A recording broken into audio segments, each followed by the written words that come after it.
My neighbor, Harold, was eccentric. That's putting it kindly. He was a retired aerospace engineer, and while most guys his age were puttering in the garden or watching Matlock, Harold was obsessed with what he called legacy projects. Essentially, he wanted to leave the world something that would make people say, "Wow, Harold did that?" The first legacy project was a massive wind turbine he built in his backyard. Against code, naturally.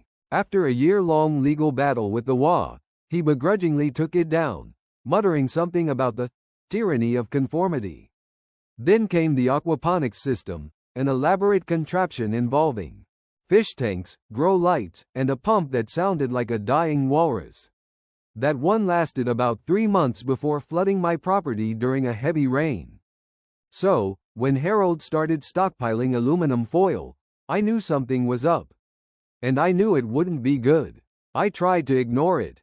Really, I did. I'd walk my dog, Buster, past his house, making a point of looking anywhere but at his backyard, now completely obscured by a towering fortress of stacked aluminum foil boxes.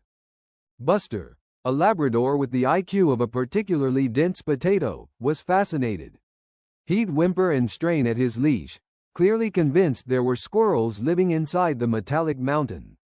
One evening, I saw him, Harold, standing atop his creation, wearing a tinfoil hat that made him look like a budget version Martian invader. He was waving a strange device, something that resembled a souped-up TV antenna, towards the sky. "Harold, what in God's name are you doing?" I yelled, trying to sound more amused than alarmed. He didn't hear me, or pretended not to. He just kept waving the antenna, muttering something about counteracting the frequencies. That's when I knew this was beyond eccentric. This was full-blown, off-the-rails crazy. The next day, I got a visit from the WA president, Ms. Crabtree. She was a woman who considered misplaced petunias a personal affront to society. She held a clipboard like a weapon and wore a permanent expression of disapproval. "Mr. Davies," she began, her voice dripping with condescension, "we've received numerous complaints regarding your neighbor, Mr. Henderson.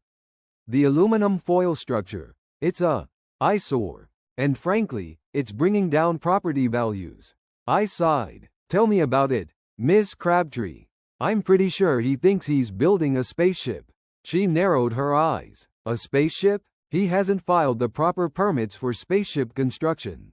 I stared at her. I honestly couldn't tell if she was joking. "Look," I said, regaining my composure, "I'll talk to him. But I can't guarantee anything. Well, he's Harold." That night, I went over to his house. Buster, predictably, dragged me toward the aluminum fortress, barking enthusiastically. I tugged him back and knocked on Harold's front door. He opened it cautiously, peering out like a prairie dog from its burrow. He wasn't wearing the tinfoil hat, but his eyes had that wild, unfocused gleam. "Harold, we need to talk about the foil thing," I said, trying to keep my voice even. He gestured me inside. His living room was even more chaotic than I remembered. Books were stacked precariously, wires snaked across the floor, and various electronic components were scattered across every surface. It looked like a bomb had detonated in a Radio Shack. "It's not just foil, David," he said, his voice hushed. "It's a Faraday cage, a countermeasure against the thought police." "The thought police?" I asked, my eyebrows climbing towards my hairline. "They're broadcasting subliminal messages through the cell towers," he explained, his eyes darting around the room. "Trying to control our minds. But the foil blocks their signals." I massaged my temples. This was going to be a long night. I spent the next hour trying to reason with him.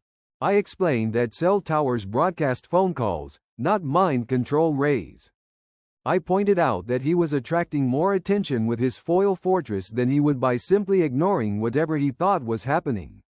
He wasn't buying it. He was convinced that he was on the verge of uncovering a vast conspiracy. "I'm close, David," he said, his voice filled with fervor. "I'm on the verge of exposing them. They won't be able to control us anymore." I left his house feeling defeated. I knew I had to do something, but I didn't know what. Talking to him was useless. The HOA was threatening legal action, and I was starting to worry about his mental health. Then, a few days later, it happened. I was working from home when I heard it. A loud, crackling sound, followed by a series of pops and bangs. I ran outside to see what was going on. Harold's aluminum foil fortress was glowing, not just reflecting the sunlight, but actually emitting a strange, eerie glow. And then, the popping sounds intensified. Apparently, Harold had decided to power up his Faraday cage. He'd wired it to his house's electrical system. And he'd done it wrong. Very, very wrong. The result was spectacular. The foil fortress started sparking and arcing, creating a dazzling display of light and sound. The entire structure began to vibrate, emitting a high-pitched whine that made my teeth ache. And then, the real fireworks started. The electrical overload caused a massive power surge, which traveled back through the wiring into Harold's house. His lights flickered and died. His appliances went haywire. And then, his experimental antenna, the one he'd been waving at the sky, started to resonate. It began to vibrate violently, humming with an almost unbearable energy. The air around it crackled with electricity. And then, with a blinding flash of light, it discharged a massive electromagnetic pulse. My electronics died instantly. My computer screen went black. My phone went silent. Even my car alarm started blaring, only to fade into silence a few seconds later. But the real magic happened to everything else within a one-block radius. All the smart devices? Kaput. Smart TVs? Bricked. Electric cars? Stalled. Automated sprinkler systems? Stuck on, drenching lawns. Even the electronic locks on the WA president's fancy new gate went haywire, trapping her inside her own property. The entire neighborhood had been plunged into a technological dark age. For a few minutes, there was complete chaos. Car alarms wailed, people screamed, dogs barked. Then, slowly, the noise died down. As the dust settled, I saw Harold standing amidst the wreckage of his foil fortress, looking bewildered but strangely triumphant. His hair was standing on end, and his clothes were singed, but he was grinning from ear to ear. I think I did it, he stammered, looking around at the silent, lifeless technology surrounding us. I think I neutralized them. He was right. He had neutralized something. He had neutralized the technological infrastructure of our entire neighborhood. The aftermath was interesting. The HOA was in an uproar. Ms. Crabtree was incandescent with rage, demanding Harold be arrested for something. No one was quite sure what law he'd broken, but they were determined to find one. The police came, investigated, and ultimately concluded that Harold hadn't committed any actual crimes. He'd just been incredibly, spectacularly incompetent. The insurance companies, however, had a field day. Claims were filed for everything from fried refrigerators to bricked Teslas. The paperwork alone could have filled Harold's foil fortress twice over. And me? I was stuck explaining to my boss why I couldn't access my email, my files, or anything work-related. I ended up taking a week of vacation, spending it reading actual books and playing board games with my wife. It was surprisingly pleasant.